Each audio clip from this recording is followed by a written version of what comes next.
Hello, nungsiruba marup loising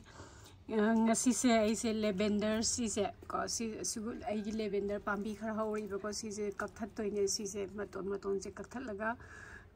harvest tok doine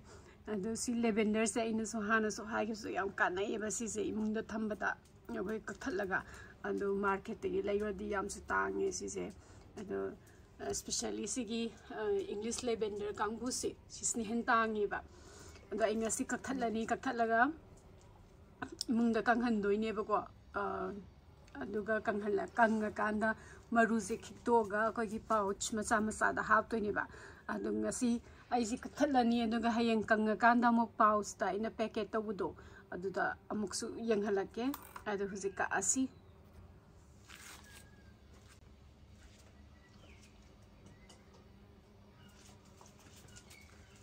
okay ka ingay za khoi me yamna spirak taba aduna in khoi ragnis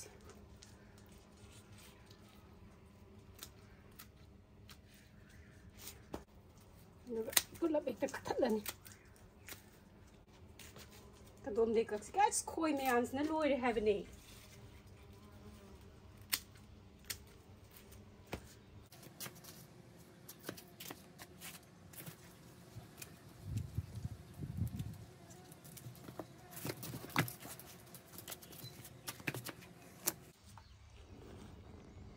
sida khoi har panupa masulai habas deida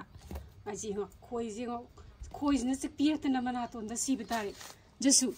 no no no no no no no no no loi ka khat pa loi re ti yong tu si mu yam na he somna kan na ma to pam hom de ge mu hiu ki si ju hek to ni Hujik si ko lavender harvest tong no matam ni bako si Canberra gi garden ayam bada si matam sida harvest tong no raga khoi gi sahi ma da sinaga da ba khoi imung da thamna ba perfume gum ne ba si room spray ga tong nei da na ko si ai room space le te ai si je dom thamme dom yum da ado khoi le ga di ko si kangbu lavender sam thanai khoi yum paring se ado ayamana smile loisne dagi moigi festival tholok pa haidare festival ameta tholok pa da ko fa gi gift pack to godo adai da sigi lavender pouch packet amaga dum hap nei ba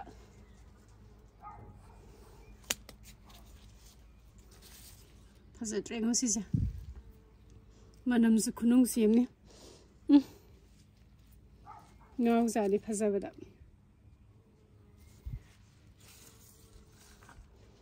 thong phaza ga jan pula dum ka ada nei sumai na chiji kakta tar di de ko pambi se sungang mangang na ga ne ko gi sisu ka thatoi ni aina ki ji khoi ji gi aina ki se tai na te ando ai na ta laiba khoi ge se jaswana mai mana ton sina tar ga phan chung ye do ai di mai mana ton se sipi ga dram pa khaleba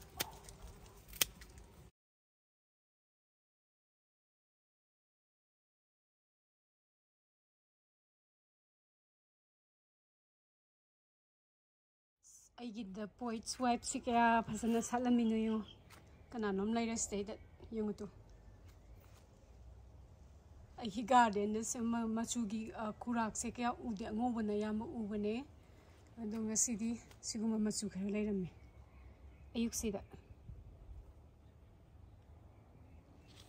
kay day no mai sibo uhay da makok thanggal manam nammi singo mana saba so haita bata nang iru sa baloi da ngai ni nang toy do hema jasu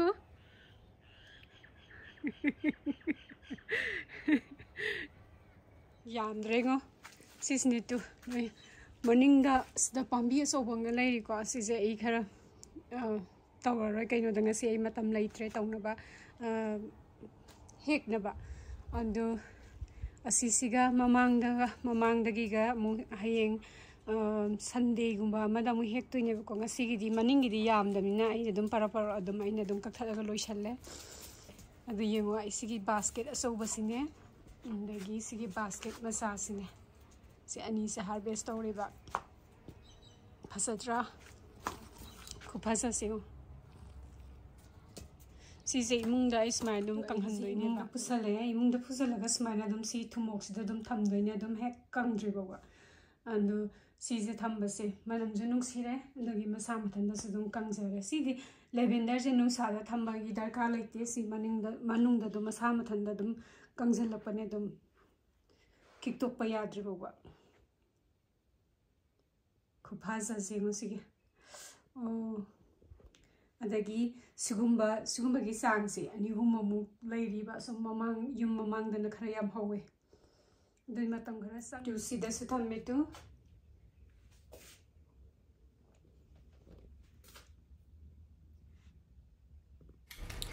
I use mushroom akang ba ko ko este Asian shop ka phang do khara tingjan ye tai ni Hawai thongba da hapa no mapa masayam pa me si se dinna ai Hawai thongba da yam hap ka le uyen ge sap mane hoi adu phang bu uyen do andi duga ando Hawai thongba da thak pa yam hawe si se andagi si loi salamaga ai huzi ai sa lo le ayuki sa thakna ba ngasi aina masigi sa se thakpa loiraga aigi khutta tumdoi ba thabak mayam si di angak pani ngasi nomagi haidana kana di ngasi se aise iron sir soibum ga yendem ga iron siren khalle anduga Hawai ama thongbiraga thongaba anduga yare aidi huji chak thongdoi se chak tu sara satoi natte dum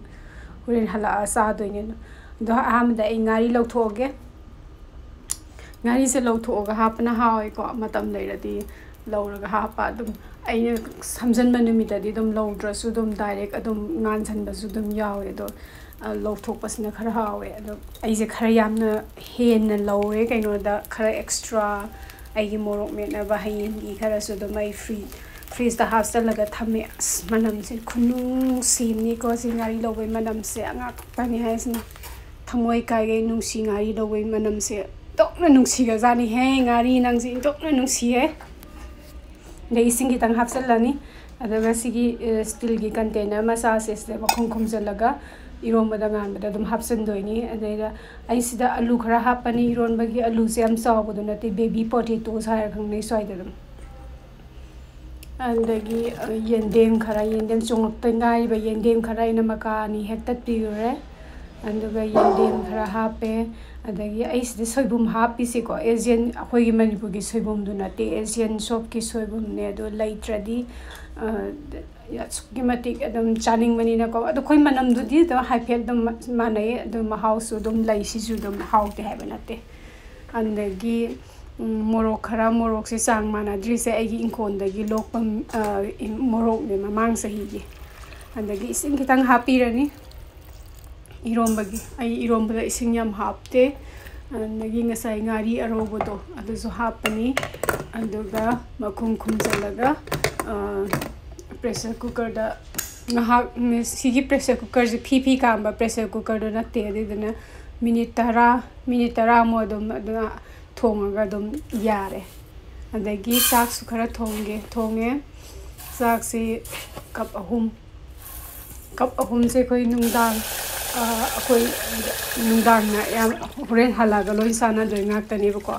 ado soida di dinner sing anta tawi dum halaga dum sarawan bai mahutta khoi dum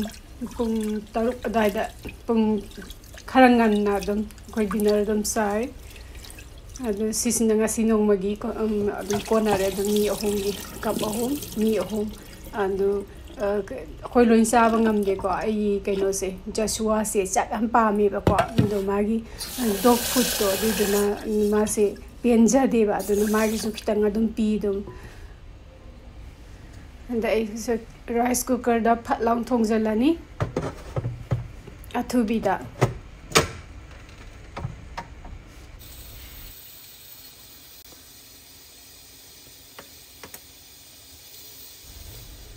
ye ji Hawai thongani in thongdoi Hawai se Hawai musori di kano do red masugi angang bado andui duni kap ama phade dagi mung dal do kano gi mung gi Hawai do khara ma half cup khumba ma adu phajana samthopirani soidadi hawai chingwai se ko sit loi na le adum maming di dum sami ba habdone dum khunan ham tawsa ne kenta kanu yaude amot pa kai ba kenta leite dagi dudai je 4.5 cups kumba sing hape dagi ngasai gi mushroom tingjan gi bodo adu asu hape si mushroom je pangyan jana ba mushroom duni ko dagi tomato yam chawba na medium size do khara chop khara kabak adagi haribob se mache akang bodoni ko ano bulaite ingon hosi andagi tespata masama andagi ginger garlic paste do 1 tablespoon fanning seed ado fresh layagadi fresh hapasu yai ai fresh laitre andagi machu je 1 teaspoon khara phade fanning seed ni dum andagi ground coriander 1 teaspoon andagi morok se ai yam haptre ma pam sa morok sa ning de hawai thongda dina yam haptrabani andagi roasted cumin ga coriander ga seed khitang takhai bado adidoni andai thumni sai gi sang da dum hapire kanagum na yak na saning basu yawi kanagum nan namdana saning basu yawi isai gi apam bani dai makhum khumjalaga saurak tribo ba thongna siusi dagi saura aga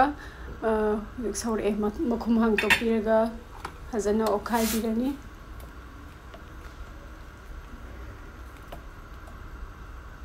khai biraga makhum khumjalaga medium flame da ngasai hawai sing do duna khara soft oirakpado dai bok thongbirani dei matang sidai ji iromba su loire iromba je thangto oga kano da bowl da haido we ingalle inga ga horen lon na ba andagi hawai ji mulle ado ai hawai je phadra toina ba saning de ge khoi mun kanam ta hawai yam toi na saning de mun bo bok tani thong je dum andagi matang sida ise thau asadau do ko 3 tablespoons ku boram da wale ina sida sahal se ne mai khu kari torok do dai bo phajana sahalani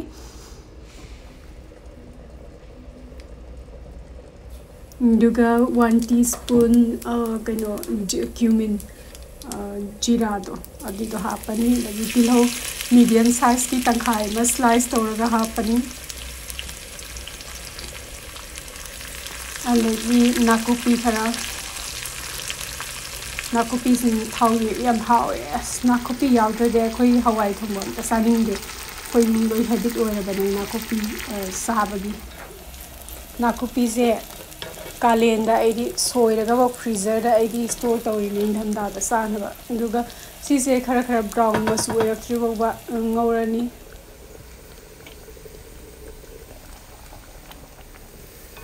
duga kana ba ngaudu nate ko sise si matang khara brown masu akhoi matai akhoi tilogi matai do oirakpudo di matang sida sigi matang sida kano da hawai thongdu da sije jar launa haijan birani huje sigi kano se thau sok tongna ba singo ba se da morok ka han ba se dum haw bane ka halaga hapa anu ai tawdre ka halaga haptre kano da kanam ta saroi iron doini na iron ba si mapa pudi sa de iron ba dum sa di ma khupa mamni mana iron ba pam basti kai hangorani iron ba ka kangsoi ka anegi matang sida phajana okhai birani do phadigom khara ai phadigom hapado loudare namhaudare katukaran tawringi da adu phadigom hapa loirabane si matang sida do phadigom hapaga phajana okhai biraga loire hawai thongba ando hawai thongba loiramina ai huji iron dore iron ba se alu maku khoktoni alu maku se hana laundry da putringai da dum khosu ya do ai phutlaga khokpasna hena nunga habdi maku se pana sakhidana ko dagi morok khan to ai se morok se yamde ko morok se sa di yam sa bangamde do ai na se thari ba सिगी मोरोक से मसा मसा मोरोक तुनेबको कंगहले से अंदो असौबा खरसु यावी अंदो अइना हाइबदो मोरोक से अगी इंखोंदगिनी दुगा सांग मानाद्रि से असौबसु यावी मसासु यावी अंदो थुम खरा हापसलनी थुम खरा हापसलनी दे ngасai ngari अरौबा अंगानबदो अदो खरा हापनी खरा मा अइ हये मोरोक मेटपगी थमनी अदुगा फजना गिरी गिरी गिरी गिरी नेखाइबिरनी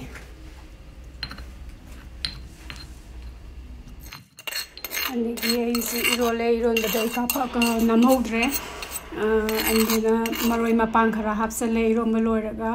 अंदुगा अइ मरोय मपांग से अइ इंखोंदगिने अंदगी कइनोदा फ्रीज दा हापसला थनमे होरेन हला असानबा दगी हेक हलकपगा इसे थबकते हलकपगा पुंग 3 मखाइ तारे पुंग 3 मखाइ से इसान पाए साक लामे हारे मागी nga कंगबा खरा अइ मणिपुर थारक ले अदु ngौबिरे ngौबिरगा अइ पिजरे अस इथो हाउना सागा सानिको मानसिदा पामजना साबसदि लोइरे अंदो मतंगसिदा मयामदगी काइनोनबा या थंगनिजरी मयामसु टेक्ता काइदना नुंगायै फना लेबिबो ओइबियो हाइना हाइजरी।